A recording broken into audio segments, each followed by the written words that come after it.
लोकसभा की चुनावी जंग में बीजेपी ने कई नए चेहरों को मैदान में उतारा है। पार्टी ने सिर्फ इन्हें मैदान में ही नहीं उतारा बल्कि इनको जिताकर लोकसभा ले जाने का बड़ा प्लान भी बनाया है। क्या है बीजेपी का बड़ा प्लान, आइए आपको दिखाते हैं। नए चेहरे को लेकर बीजेपी का बड़ा प्लान। पीएम नरेंद्र मोदी ने खुद संभाली कमान। प्रधानमंत्री नरेंद्र मोदी महज 3 दिनों में 2 बार मध्य प्रदेश आ चुके हैं और अब 14 अप्रैल को एक बार फिर पीएम मोदी मध्य प्रदेश की सियासी सरजमी पर चुनावी प्रचार करने आ रहे हैं। 14 अप्रैल को पीएम मोदी नर्मदापुरम लोकसभा सीट के पेपरिया में चुनावी जनसभा करेंगे और बीजेपी प्रत्याशी दर्शन सिंह चौधरी के लिए वोट की अपील करेंगे। ये महज चुनावी दौरे नहीं बल्कि बीजेपी की रणनीति है, जिसके तहत पीएम मोदी का फोकस कुछ खास सीटों पर ही है। क्या है बीजेपी का बड़ा प्लान? पहली बार के प्रत्याशियों को जिताने का प्लान। नए चेहरों के लिए मैदान में उतर रहे पीएम मोदी। जबलपुर, बालाघाट और अब नर्मदापुरम का दौरा। जबलपुर से आशीष दुबे पहली बार लड़ रहे चुनाव। बालाघाट से भारती पारथी हैं नया चेहरा। नर्मदापुरम से पहली बार चुनावी मैदान में दर्शन सिंह। जहां नए चेहरे वहां पहले हो रही पीएम की सभाएं। प्रधानमंत्री नरेंद्र मोदी की सभाएं और दौरे पूरी प्लानिंग के साथ तैयार किए जा रहे हैं।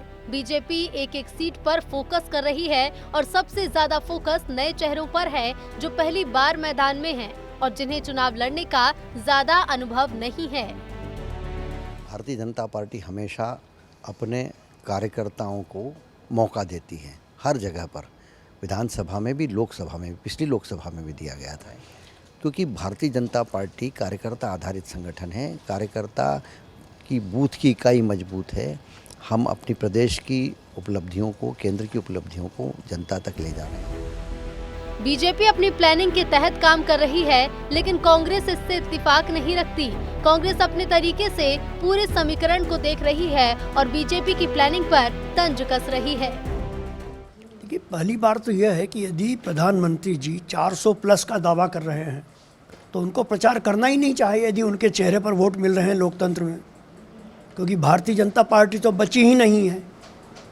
सिर्फ प्रधानमंत्री के नाम पर वोट मांग रहे हैं। वो बहुत दम्भ में है प्रधानमंत्री जी, और भारतीय जनता पार्टी उनकी निगाह में कुछ है ही नहीं, उनके पॉकेट में है। बीजेपी हर चुनाव को पूरी शिद्दत से लड़ती है, हर सीट को चुनौती के रूप में लेती है और 24 के संग्राम में भी कुछ ऐसा ही देखने को मिल रहा है, जहां पहली बार चुनाव लड़ रहे प्रत्याशियों के लिए खुद प्रधानमंत्री नरेंद्र मोदी पसीना बहा रहे हैं। हालांकि कांग्रेस के अपने तर्क हैं जिन्हें अभी खारिज करना भी ठीक नहीं। अब ऐसे में ये वक्त ही बताएगा कि बीजेपी का ये प्लान कितना कामयाब होगा। ब्यूरो रिपोर्ट, विस्तार न्यूज। तो कहा जा रहा है कि पहली बार लोकसभा चुनाव लड़ रहे प्रत्याशियों को जिताने की जिम्मेदारी खुद प्रधानमंत्री मोदी ने ली है और यही वजह है कि उन सीटों पर जा रहे हैं प्रधानमंत्री मोदी पहले, जहां पर पहली बार बीजेपी की तरफ से कोई प्रत्याशी चुनाव लड़ रहा है, नया प्रत्याशी चुनाव लड़ रहा है। और बीजेपी के इसी प्लान को समझने के लिए सीधे हम रुख करेंगे, हमारे सहयोगी श्याम सिंह तोमर हमारे साथ जुड़ गए हैं। श्याम, चाहे नए प्रत्याशी हों या पुराने प्रत्याशी हों, लोकसभा चुनाव तो पीएम मोदी के चेहरे पर ही लड़ा जाता था और लड़ा जाएगा, लड़ा जा रहा है, लेकिन फिर भी प्राथमिकता बीजेपी और पीएम मोदी उनको दे रहे हैं जो पहली बार लोकसभा चुनाव लड़ रहे हैं। श्याम, देखिए सुमित, आप बिल्कुल ठीक कह रहे हैं। बीजेपी ने जो कल्चर डेवलप किया है उसमें ये शामिल है कि जो नए चेहरे हैं उनको सपोर्ट दिया जाए।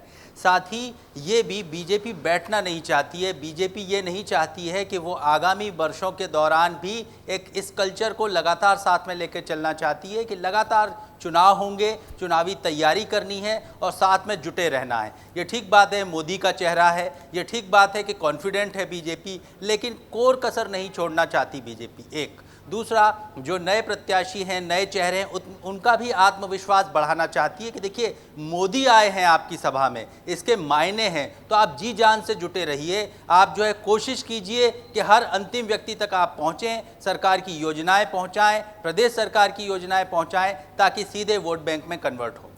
बिल्कुल। और श्याम, और इसी तरह की अलग रणनीति की वजह से बीजेपी पार्टी बाकी पार्टियों से अलग माननी चाहती है। अब जिस तरीके से देखिए ना, आपकी पहली बार के प्रत्याशी चुनावी मैदान में है, लोकसभा का चुनाव लड़ रहे हैं, जिनको एक्सपीरियंस अनुभव नहीं है, उनके पास उन सीट पर पीएम मोदी सीधे तौर पर पहुंच रहे हैं उनके लिए प्रचार करने के लिए। मतलब ये एक अलग ही रणनीति है, इसलिए बीजेपी पार्टी बाकी पार्टियों से अलग अलग सोचती है बीजेपी।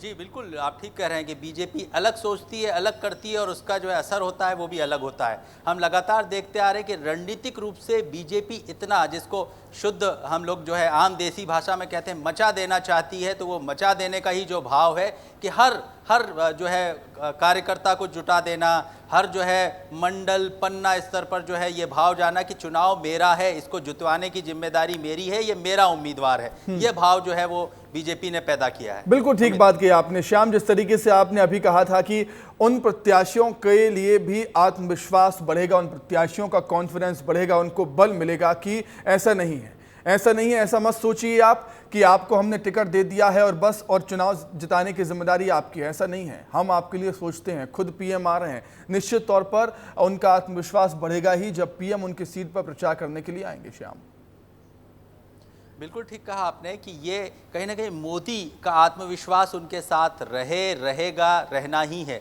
लेकिन क्या उम्मीदवार को खुद कोशिश नहीं करनी है या उम्मीदवार के लिए कोशिश नहीं करनी है, ये भी जो देखना होगा। तो मोदी ये स्वर देना चाहते हैं कि दुनिया की, वो दावा करते हैं कि दुनिया की सबसे बड़ी पार्टी है, तो दुनिया के सबसे बड़ी पार्टी का कल्चर भी बिल्कुल बड़ा होना चाहिए, उसके संस्कार भी बड़े होना चाहिए, उसकी कार्यशैली भी जो है दूसरों से अलग होनी चाहिए और लगातार काम करने की जो है प्रवृत्ति होनी चाहिए। यही हमको दिखाई देता है मोदी के इस पूरे मिशन में। सुमित, निश्चित तौर पर, और कहीं और बीजेपी चाहती तो किसी और को भी भेज सकती थी, क्योंकि बीजेपी के पास और भी कद्दावर नेता है, लेकिन खुद पीएम वहां पर जा रहे हैं, ये बड़ी बात है, ये अलग बात है। बहुत शुक्रिया आपका